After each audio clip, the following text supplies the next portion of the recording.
خراسان کے دروازے پر ایک قبرستان ہے۔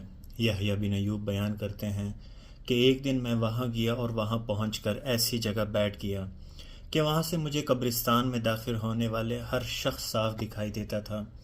میں نے دیکھا کہ ایک شخص قبرستان میں داخل ہوا اس حالت میں کہ اس نے اپنے منہ سر چھپائے ہوا تھا اور وہاں ادھر ادھر گھومنے لگا۔ وہ جس قبر کو ٹوٹی ہوئی باز میں دھنستی ہوئی دیکھتا وہاں کھڑا ہو جاتا اور اسے دیکھ کر رونے لگ جاتا۔ میں اپنی جگہ سے اٹھا اس خیال سے کہ میں بھی اس سے کچھ نفع حاصل کروں۔ میں جب اس کے قریب پہنچا تو دیکھا وہ سعدون تھے اور وہ حضرت عبداللہ بن مالک کے قبرستان کی ایک جھونپڑی میں بیٹھا کرتے تھے۔ میں نے ان سے کہا کہ اے سعدون تم کیا کر رہے ہو؟ انہوں نے کہا کہ اے بیٹی کیا تمہارے پاس وقت ہے کہ ہم دونوں بھی ان خاک شدہ جسموں کی حالت پر روئیں، اس سے پہلے کہ ہمارے جسموں کے ساتھ یہی معاملہ ہو اور ان پر رونے والا بھی اس وقت موجود نہ ہو؟